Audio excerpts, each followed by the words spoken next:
말씀 주제가 뭡니까? 하나님께 어떠한 추수를 드려야 하나. 오늘이 추수감사절이죠.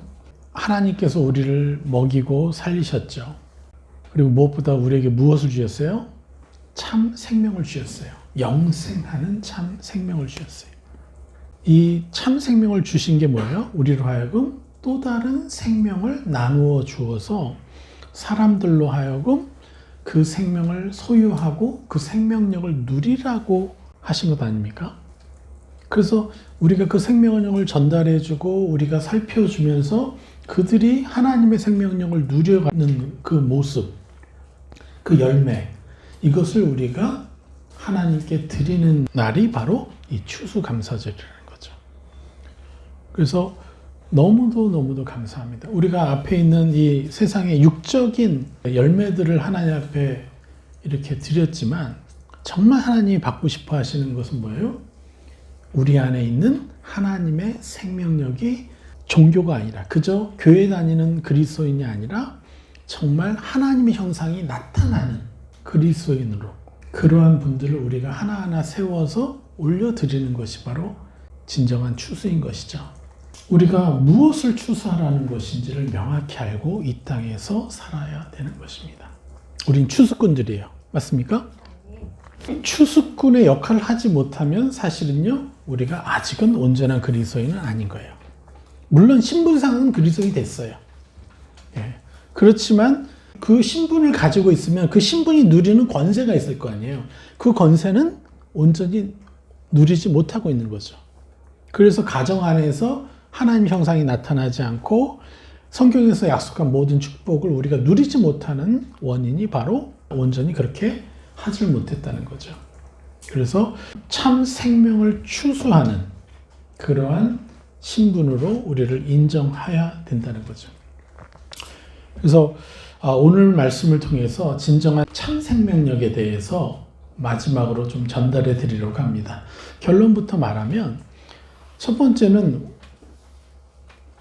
우리가 무엇을 하려고 하든 우리는 주를 위하여 하려는 마음이 바로 참 생명인 것이라는 거예요.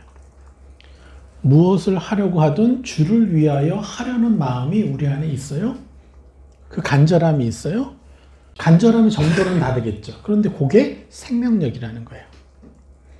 더 강한 생명력을 가지면 좋겠죠. 무엇을 하건 내가 하나님을 위하여 하고자 하는 그 강한 마음. 물론 약할 수도 있어요. 그러나 그 시작은 뭐예요? 나를 그렇게 인정해 주는 거예요. 나는 그렇게 무엇을 하건 하나님을 위해서 하려는 자녀입니다. 라고 여러분들이 예수 그리스도의 형상을 내 것이라고 입을 때 그 시작되는 거예요, 생명이. 그리고 두 번째 진정한 생명력은 뭐냐? 약한 자를 감당할 수 있는 온전한 믿음을 가진 생명력을 소유한 그것을 갈망하는 마음. 이게 진정한 생명력이에요. 약한 자를 감당할 수 있는 온전한 믿음을 가진 생명력. 말씀을 보겠습니다. 로마서 14장 1절에서부터 15장까지 이렇게 쭉 나가려고 합니다. 오늘은 로마서 14장 1절에서부터 10절까지 말씀을 보겠습니다. 1절부터 3절 먼저 읽겠습니다. 믿음이 연약한 자를 너희가 받되 그의 의견을 비판하지 말라. 어떤 사람은 모든 것을 먹을 만한 믿음이 있고 믿음이 연약한 자는 채소만 먹느니라.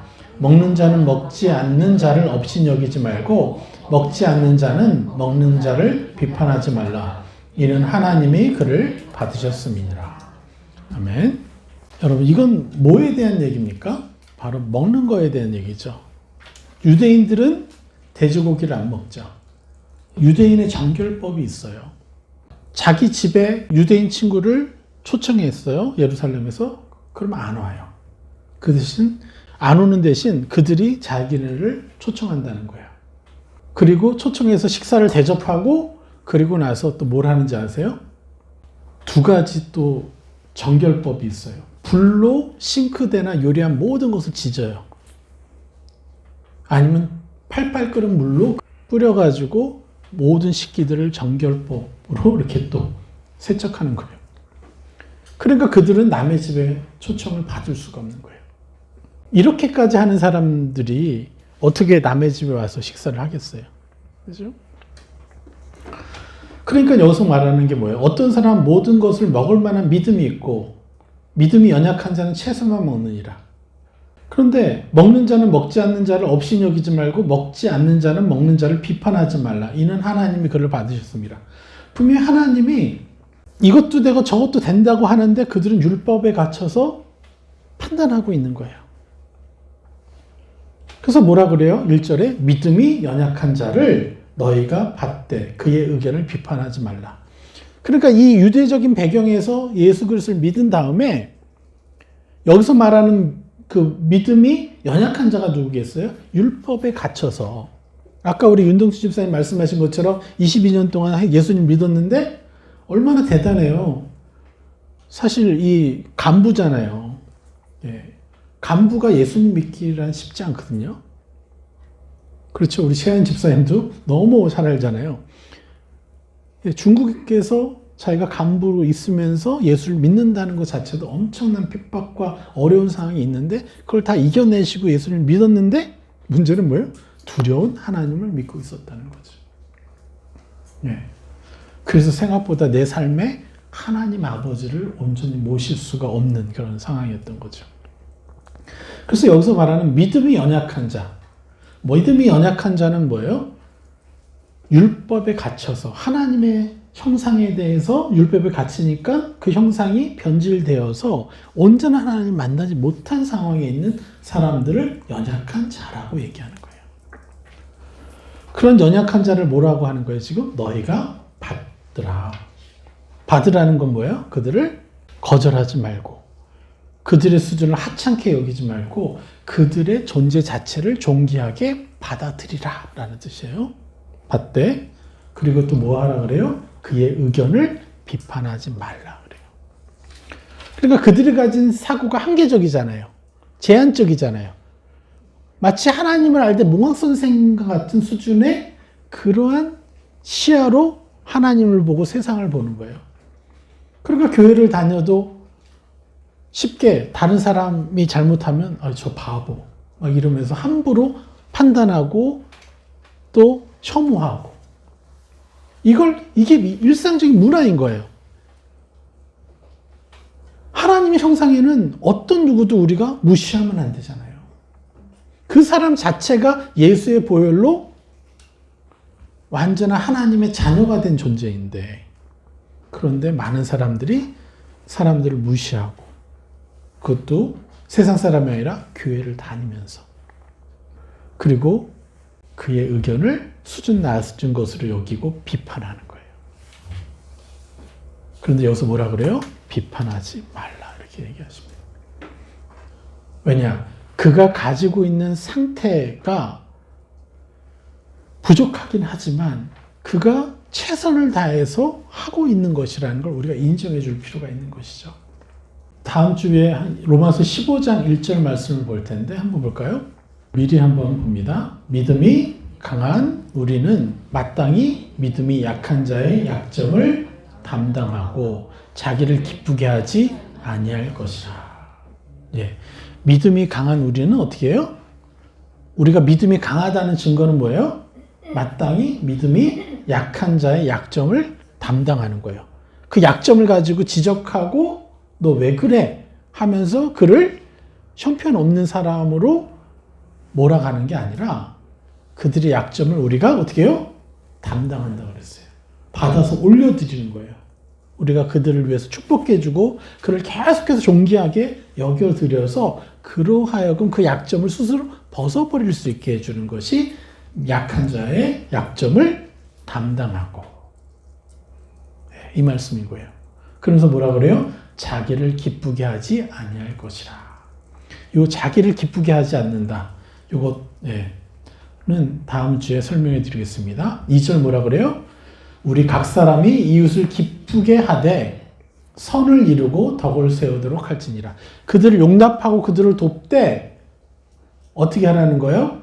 하나님의 선과 하나님의 덕을 세우면서 그렇게 도울 수 있다라는 것입니다. 그러면서 3절에 그리스도께서도 자기를 기쁘게 하지 아니하셨나니 뭐라 그래요? 그리스도께서도 자기를 기쁘게 하지 아니하셨나니 기록된 바 이게 시편 말씀인데 주를 비방하는 자들의 비방이 내게 미쳤다함과 같으니라. 이건 구체적으로 다음 주에 풀어드리도록 하겠습니다. 그래서 믿음이 강한 우리는 어떻게 해요? 당연히 믿음이 약한 자를 담당해 주는 것이 맞습니다. 이것이 내가 내 생명이 어느 정도 좀 강해져 있구나라는 증거예요. 예, 믿음이 약한 자 그럼 뭡니까? 세상에 속한 자이건 교회에 다니는 사람이건 그들이 가지고 있는 한계를 우리는 인정해 주라는 거예요. 로마서 14장 4절 말씀. 남의 하인을 비판하는 너는 누구냐? 그가 서 있는 것이나 넘어지는 것이 자기 주인에게 있음에 그가 세움을 받으리. 이는 그를 세우시는 권능이 주께 있음이라. 어떤 사람은 이 날을 저 날보다 낮게 여기고 어떤 사람은 모든 날을 같게 여기나니 각각 자기 마음으로 확정할지니라. 네. 4절 뭐라 그래요? 남의 하인을 비판하는 너는 누구냐? 그가 서 있는 것이나 넘어지는 것이 자기 주인에게 있다 그랬어요. 주인의 명령에 따라서 행동해야 된다는 거예요. 자, 이 말씀이 너무너무 중요해요. 이 4절 말씀의 원리와 영적 세계의 원리가 동일하다는 거예요. 자, 결정권이 없는 남의 하인을 비판하지 말라 그랬어요. 그는 서 있을 수도 있고 앉아 있을 수도 있고 넘어져 있을 수도 있는데 그것을 누가 결정한다는 거예요? 주인이 결정한다는 거예요. 자, 여기서 하인이라는 건 뭡니까? 결정권이 없다는 거죠. 그러니까 이걸 또 어떻게 보면 돼요, 우리는? 내가 내 주인으로 살고 싶죠. 여러분들 다 원하는 거 아니에요? 여러분들이 바라고 희망하는 대로 내가 이게 좋겠다 하고 결정하지만 결국 그걸 해냅니까? 못합니까? 우리는 거의 90% 이상 내가 원하지만 하지 못해요. 그럼 뭐예요? 내 생각, 내 감정과 의지를 누가 주인 노릇하고 있다는 거예요? 악한 영들이 주인 노릇하고 있다는 거죠. 그러니까 내가 주인이어야 되는데 나는 내 삶에 뭐가 되는 거예요? 노예, 종이 되어 있다는 거예요. 그러니까 그 결정은 누가 하는 거예요? 주인인 악한 영이 하는 거예요. 쉽게 얘기합시다. 내 마음속에 들어왔던 좋지 않은 생각이 있어요. 그런데 그것을 나라고 여기면 악한 영이 나의 주인이 되는 것이고 너 나 아니야 라고 거절하면 내가 나의 주인이 되는 것이죠. 그런데 우리는 대부분 좋지 않은 생각들, 감정들이 들어오면, 특별히 감정이 들어오면 나는 나의 주인 자리를 내어버리고 도망쳐요. 그리고 악에게 붙잡혀서 그의 종노릇 하는 거예요. 그래서 관계 속에서 우리가 화를 내고 싸우고 막 이런 이유가 뭐예요? 그것에 붙잡혀 있기 때문에. 그때 우리는 내 자신의 주인됨이 사라져버리는 거죠. 내가 결정하는 거예요. 그리고 자연스럽게 그 결정권은 누구에게 가는 거예요? 악에게 가는 거예요. 그러니까 악이 나의 주인이 되고 나는 악의 종이 되는 거예요. 그러니까 악이 서라 그러면 서고 달려 그러면 달리고 서 있어 그러면 서 있는 거예요. 그런 시간들이요. 여러분의 인생 가운데 최소 수십 년이라는 거예요. 최소 80%는 우리가 악에게 그 주인됨을 내어주면서 살았던 거예요. 그러니까 우리는 어떤 사람이었어요? 악에게 영향을 받고 있는 사람들이었죠. 그리고 특별히 내가 하나님을 잘 따른다고 하면서도 악이 나의 주인이 되고 있는 영역이 또 특별히 따로 있어요. 아무리 내가 열심을 다하고 하나님과 동행을 해도 이 부분마저는 아직까지 되찾아오지 못한 영역. 그게 연약함이라는 거예요. 그래서 우리는 악에게 영향을 받고 있는 영역이 있기 때문에 그 부분이 연약함으로 드러나는 거예요. 그런데 뭐라 그래요? 말씀에서는요. 비판하는 너는 누구냐? 다른 사람의 연약함에 대해서 너는 왜 아직도 안 바뀌어? 너는 왜 이래? 그런데 그 사람이 그 부분에 연약한 이유는 그 그 부분에서 악에게 자신의 주인됨을 내어준 영역이기 때문에 어쩌면 태어나면서부터요. 그죠? 내 아버지, 내 할아버지의 저주가 내 안에 있기 때문에 그것을 거절하지 않고 새 사람을 입어서 파괴시키지 않는 이상은 여전히 연약함에 묶여 있다는 거죠. 그래서 그들 스스로가 해결할 수 있는 영역에 못 되는 거예요. 그래서 누가 필요한 거예요? 예수 그리스도의 보혈이 필요한 거죠. 거절할 수 있는. 그런데 그렇기 때문에 뭐라 그래요? 남의 하인. 예, 남의 하인이 누구예요? 내가 바라보고 있는 연약한 사람. 그 사람을 비판하는 너는 누구냐? 이렇게 성경을 통해서 사도 바울이 말씀하고 있는 거예요. 근데 이것의 첫 번째 제일 잘했던 사람이 누구겠어요? 사도 바울. 사도 바울이 아주 치명적으로 이런 일을 했죠. 그래서 마가를 엄청나게 판단하고 비난하고 그와 함께 또 다른 선교지로 나가지 못하고 그때부터 마가를 품으려고 했던 바나바와 그때부터 갈라지기 시작했잖아요.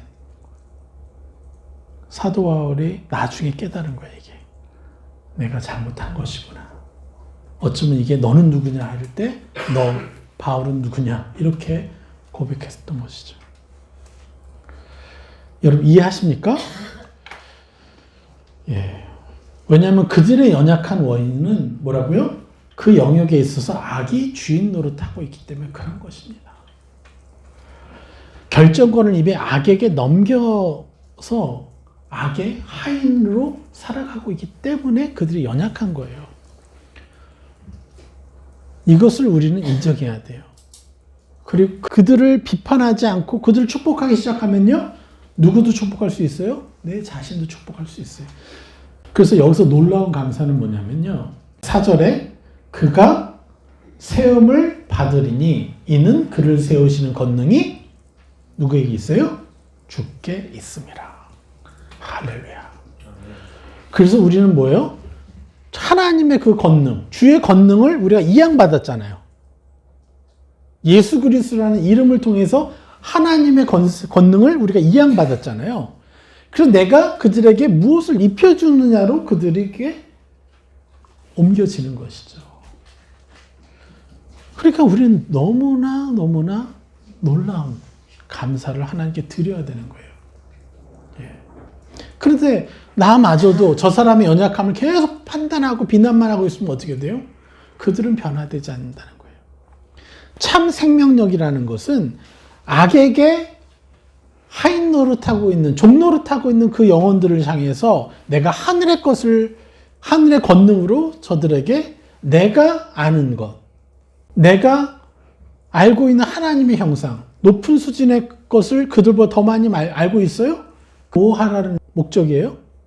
왜 나에게 하나님의 형상을 더 많이 알려줬어요?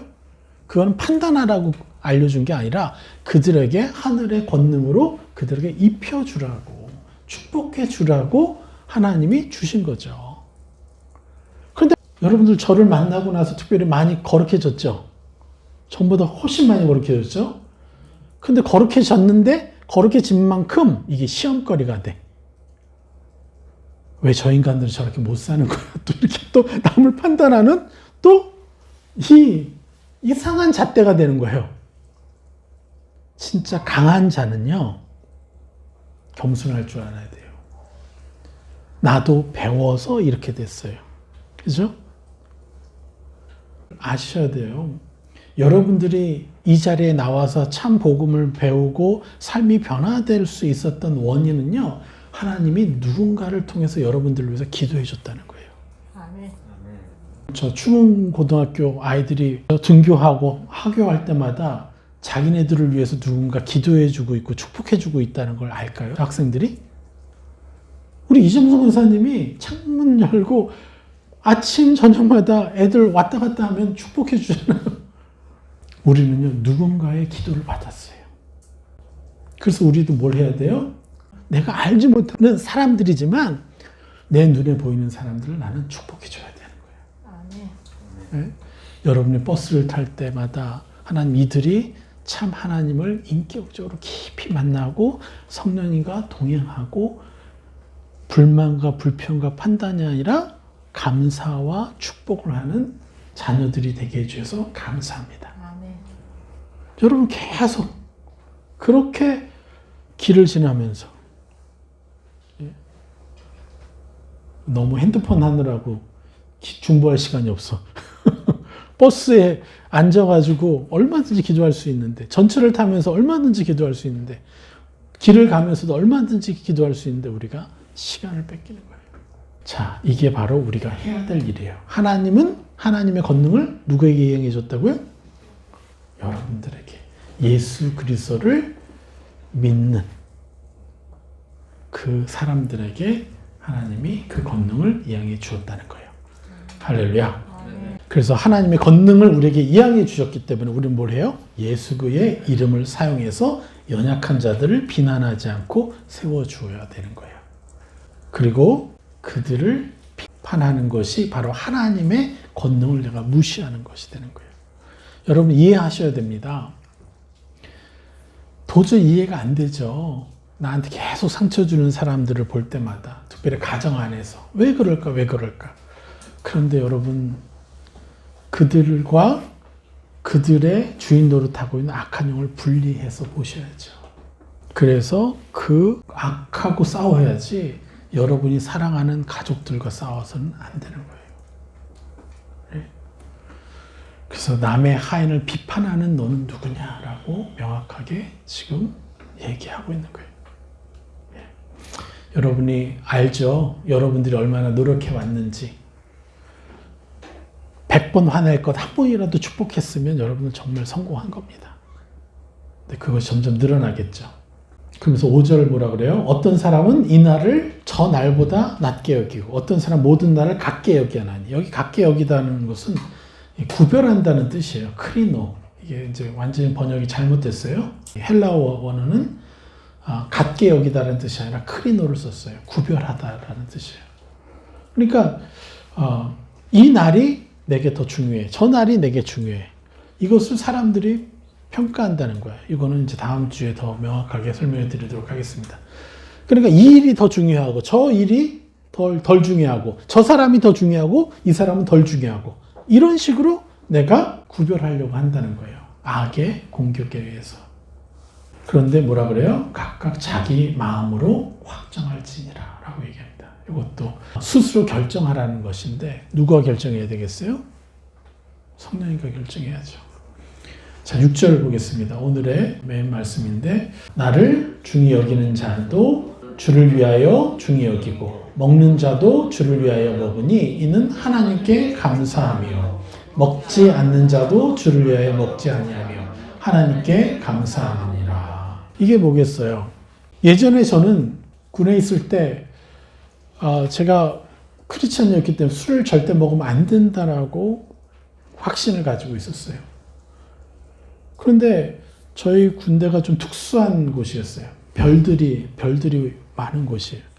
그래서 심지어는 부대 안에 레스토랑까지 있어요. 미군들하고 같이 근무하고 미국 정보부랑 같이 일했기 때문에. 아무튼 모든 아주 조건이 너무 좋아요.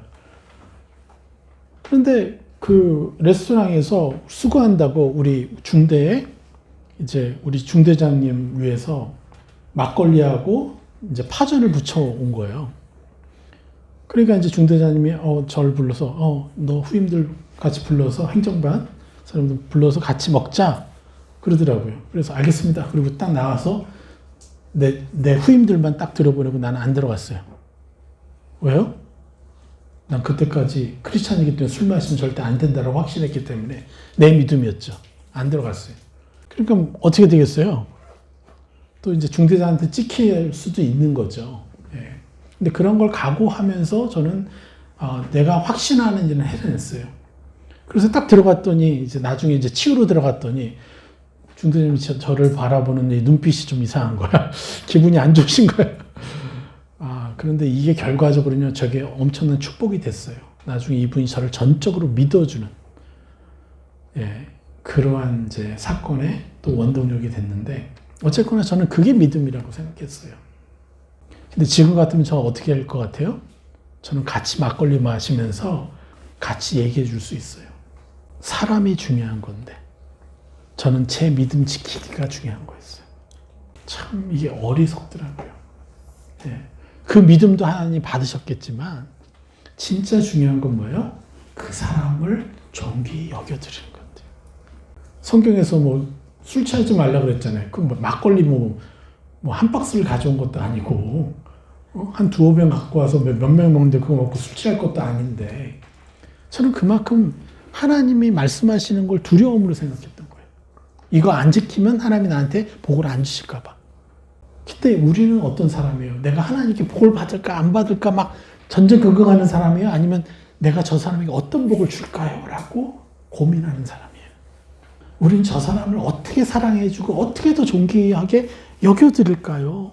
어떻게 하면 저 사람이 자기가 얼마나 존귀하고 가치 있는 사람인지를 알 수 있게 해줄까요? 거기에 우리는 전전긍긍하면서 그를 주인공으로 만들어줘야 되는 사람들 아닙니까? 이게 강한 생명력을 가진 사람이죠. 할렐루야. 아멘. 이 길로 들어오신 여러분들을 축하합니다. 아멘. 우리는 이 일을 할 수가 있어요. 그래서 우리가 뭘 위해서 먹어도 먹지 않아도 그 중심 뭐예요? 주를 위해서. 그럼 주를 위해 한다는 게 뭡니까? 정확히 주님이 가장 중요하게 여기는 것은 뭐예요? 여러분들이죠. 한 영혼 한 영혼이 자신의 자녀들이 하나님의 형상을 가지고 하나님의 생각을 하고 하나님처럼 서로 사랑하는 것을 보는 거죠. 그래서 우리는 대부분의 시간을 어떻게 보내요? 내 자신을 판단하고 내 자신을 정죄하고 심지어 내 자신을 혐오하면서 보내잖아요. 많은 시간들을. 이것은 내 자신을요. 고문을 가하면서 상당 부분 시간을 많이 보내고 있어요. 그 하루를 여러분 보십시오. 하루 24시간 동안 우리는요. 내 자신을 고문해요. 나를 무가치한 존재라고 인식이 되면 그렇게 느끼면서 그냥 하루를 살기도 하고. 내가 또 오늘 하나님 뜻 가운데 못한 것 같아. 내가 짜증을 냈어. 그거 가지고 짜증 냈으면 바로 벗고 세상을 입으면 되는 거를 나는 왜 아직도 이러고 있어 하면서 또 내 자신을 또 정죄하면서도 보내. 이게 우리 자신을 고문하면서 하루하루를 보내는 거거든요. 이 시간들이 많이 줄어들었죠? 맞습니까? 네.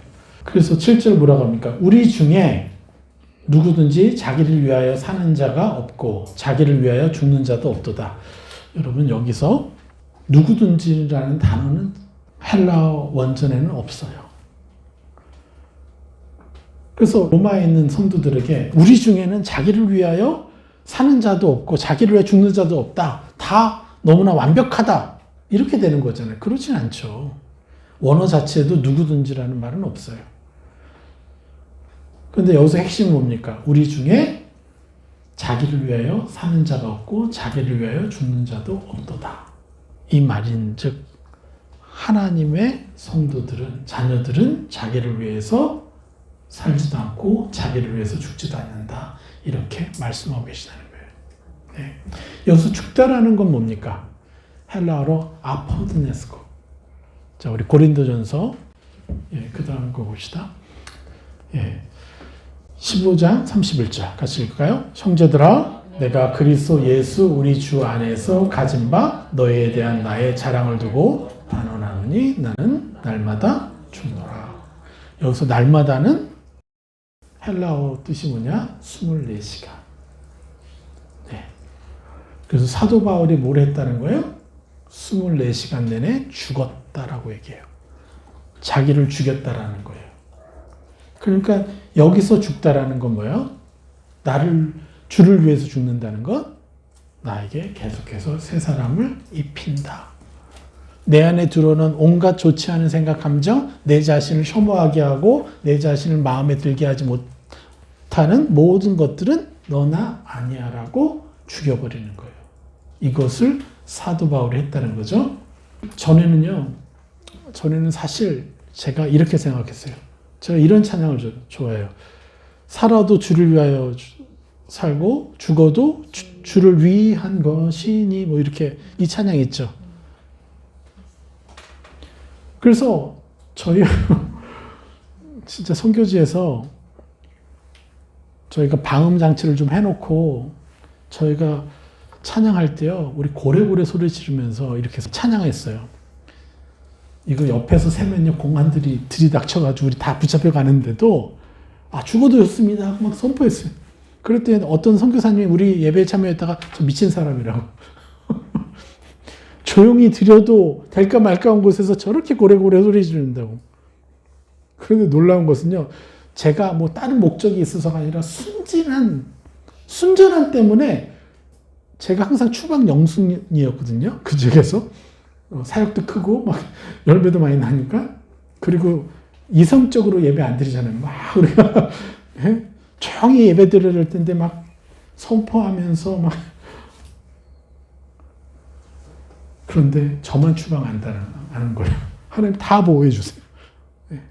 꽁안들한테 제 서류가 이만큼 있대요. 누가 봤대요. 그런데도 저를 쫓아내지 않아요. 왠지 아세요? 그 중국 한족들을 미워하고 싫어해야 되는 소수민족이요, 자기네들을 사랑한대요. 그러니까 그 이상의 사람들은 묻지 않는 게, 우리까지 않아요. 우리 형제 자매들이 붙잡혀 갔다가, 걸려가지고 붙잡혀 갔다가도 나와요, 그냥. 왜요? 이 사람은 뭔가 다르구나. 어떻게 그 민족이 중국 한족을 되게 너무너무너무 미워하는데 어떻게 저렇게 사랑할 수 있도록 바꿔놨을까? 본질은 뭐예요? 분리시키는 게 아니라 하나 되게 하는 거죠.